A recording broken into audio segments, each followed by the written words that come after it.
নমস্কার বন্ধুরা, সুনিতার হেসেলে সবাইকে স্বাগত। আজ আপনাদের সঙ্গে আমি শেয়ার করব ফুলকপি, মটরশুঁটি আর আলু দিয়ে ফুলকপির ডালনা। খুব সহজেই আর ঘরোয়া পদ্ধতিতেই আমি তৈরি করে দেখাবো এই সুস্বাদু ফুলকপির ডালনা। এটা কিন্তু ফ্রাইড রাইস কিংবা রুটি, লুচি, পরোটা সবারই সঙ্গে খুবই ভালো যাবে। দেখুন, এখানে আমি ফুলকপিগুলোকে একটু বড় সাইজের টুকরো করে কেটে নিয়েছি আর নিয়েছি আলু। কড়াইতে দিয়ে দিয়েছি পরিমাণ মতো সর্ষের তেল। এখানে আমি 3 চামচের মতো সর্ষের তেল ব্যবহার করেছি। খুব ভালো করে তেলটা গরম হয়ে গেলে এর মধ্যে আমি দিয়ে দেবো কেটে রাখা আলুগুলো দিয়ে আলুর মধ্যে দিয়ে দেবো সামান্য একটু লবণ আর হলুদ গুঁড়ো। লবণ আর হলুদ গুঁড়ো দিয়ে আলুটাকে আমি খুব ভালো করে ভেজে নেব। একবারে লালচে কালার করেই আলুটাকে ভেজে নেব। একটু সময় নিয়ে আলুটাকে একটু লালচে কালার করে ভেজে নিয়েছি। এবার আলুগুলোকে আমি তুলে নেব। তুলে নিয়ে ওই একই তেলের মধ্যে আমি কেটে রাখা ফুলকপিগুলোকে দিয়ে দেব।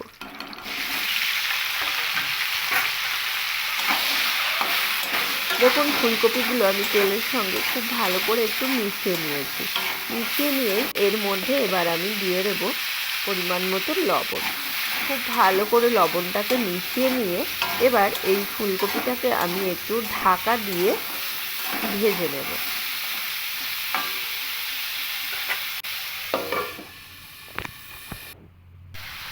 দেখুন, ফুলকপিটাকে কিন্তু আমি প্রায় 5 মিনিট মতো ঢাকা দিয়ে একটু ভেজে নিয়েছি।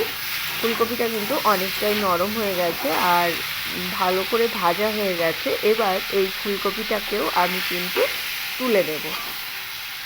এর থেকে আর বেশি ভাজার দরকার নেই ফুলকপির। এবার ওই একই তেলের মধ্যে আমি আরেকটু তেল অ্যাড করে দিয়েছি। তেল অ্যাড করে দিয়ে এবার আমি ফোড়নটা তৈরি করে নেব। তার জন্য এখানে আমি দিয়ে দিয়েছি তেজপাতা, দিয়েছি শুকনো লঙ্কা আর দিয়ে দেবো সামান্য একটু গোটা জিরে।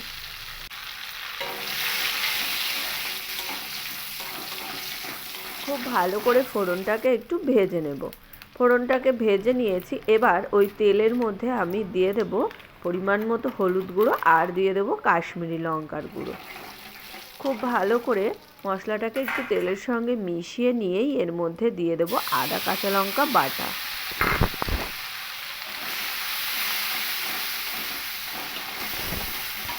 খুব ভালো করে আদা কাঁচা লঙ্কাটাকে তেলের সঙ্গে মিশিয়ে নিয়ে এখানে আমি সামান্য একটু জল অ্যাড করে দিয়েছি।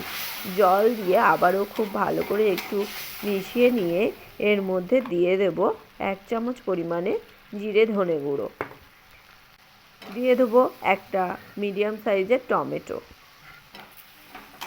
খুব ভালো করে সমস্ত কিছুকে মিশিয়ে নিয়ে আমি ঢাকা দিয়ে মশলাটাকে খুব ভালো করে একটু কষিয়ে নেব।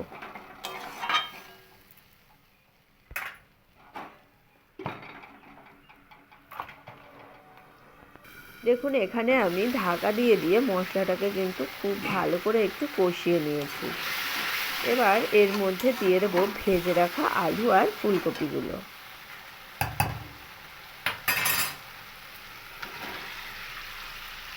আলু ফুলকপিগুলো দিয়ে আবারও খুব ভালো করে মশলার সঙ্গে একটু মিশিয়ে নেব। মিশিয়ে নিয়ে এখানে আমি এবার দিয়ে দেব বেশ কিছুটা পরিমাণে কড়াইশুঁটি বা মটরশুঁটি। খুব ভালো করে এবার এই মশলার সঙ্গে ফুলকপিটাকে আমি একটু কষিয়ে নেব।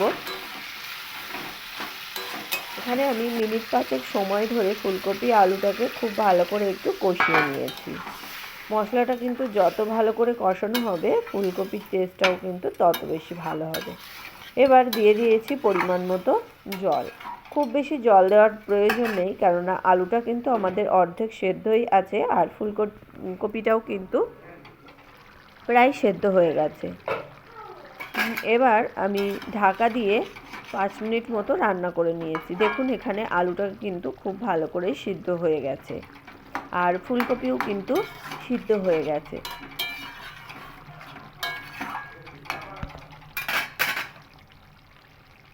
এবার এর মধ্যে আমি দিয়ে দেব বেশ কিছুটা পরিমাণে ধনেপাতা কুচি। আর দিয়ে দেবো কয়েকটা চেরা কাঁচা লঙ্কা। খুব ভালো করে ধনেপাতা আর কাঁচা লঙ্কাটাকে তরকারির সঙ্গে একটু মিশিয়ে নেব। খুব ভালো করে মিশিয়ে নিয়েছি। এবার এখানে আমি দিয়ে দেব সামান্য একটু চিনি। এখানে আমি হাফ চামচের মতো চিনি ব্যবহার করেছি। আর দিয়ে দেব সামান্য একটু গরম মশলা গুঁড়ো। খুব ভালো করে এবার চিনি আর গরম মশলাটাকে কিন্তু সমস্ত তরকারির সঙ্গে একটু মিশিয়ে নিলেই কিন্তু তৈরি হয়ে যাবে আমাদের নিরামিষ আলু ফুলকপির ডালনা। এটা যে কোনো নিরামিষের দিনে কিন্তু গরম ভাত কিংবা রুটি, লুচি, ফ্রাইড রাইস সবারই সঙ্গে কিন্তু খুবই ভালো যাবে। তাহলে আমার এই ফুলকপির ডালনার রেসিপি আপনাদের কেমন লাগলো অবশ্যই কিন্তু কমেন্ট করে জানাবেন। যদি ভালো লেগে থাকে তাহলে একটা লাইক করবেন আর সাবস্ক্রাইব করে পাশে থাকার অনুরোধ রইল। তাহলে বন্ধুরা আজকের মতো এই পর্যন্তই। আবার দেখা হবে নতুন কোনো রেসিপি নিয়ে।